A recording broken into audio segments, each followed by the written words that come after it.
Kelly, first and next one. All the candidates say they are for the homeowner's exemption increase, but what have you personally done about it? Personally, I've talked to legislators regarding it. Okay. Okay, Billie? I haven't done anything personally, written any letters. I certainly, I think the homeowners are overburdened, taxpayers need some relief, and but on the other side of that, I certainly, I don't know that it's something that the legislature will pass. I don't think it has a good chance of it. We do need to, be watching on our spending side, because when we take something somewhere, we have to be concerned about, where the funds are going to come from to take care of the services we have. But we certainly, on the side of the homeowners and the taxpayers, we certainly need some relief. Okay, Wayne.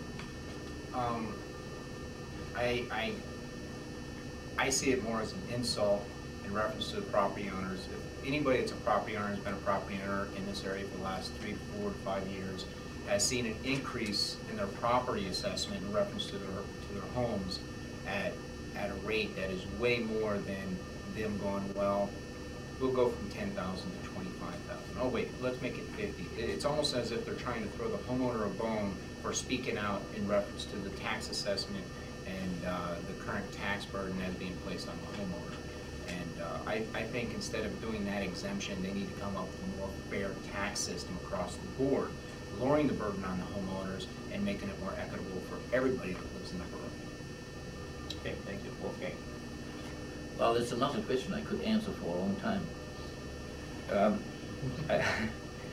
The problem lies with the legislature, because they say you cannot have an exemption more than $20,000, and this is unconstitutional.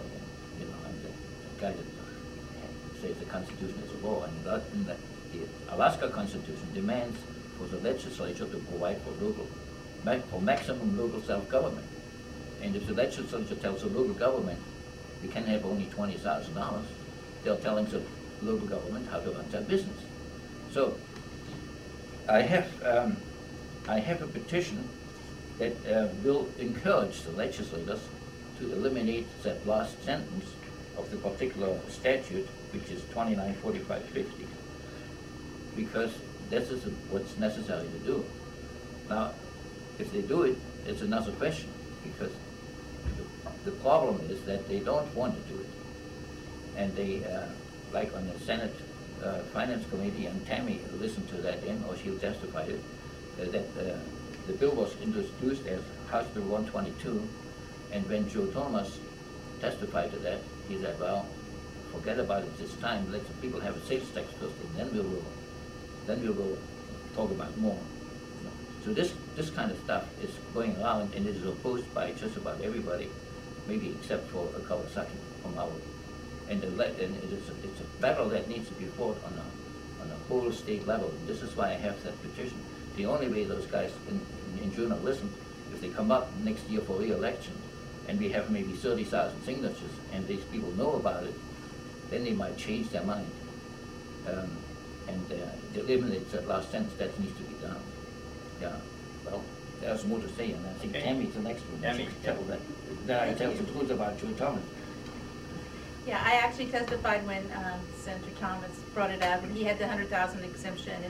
It pretty well died in committee, but then Representative Kawasaki brought it up also, and I was lucky enough to go down to Juneau and actually get to testify in person. And everybody should take a trip down there. You don't understand what happens in Juneau until you actually go there. I can't say necessarily it was a pleasant experience, but it was a good learning experience. And as far as passing, it can absolutely pass, but the only way it can is everybody gets involved and goes to the LIO office and testifies on this, because all it does is brings it to the voters.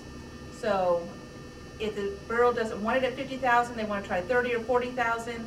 It's not mandated at 50,000. It's 50,000 or 20%. It also helps the senior citizen exemption by increasing it.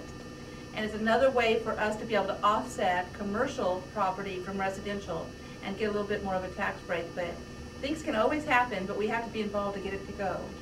Okay, thank you very much. And that about ends our round of questioning. So we're going to give each candidate a few minutes to give a closing statement. And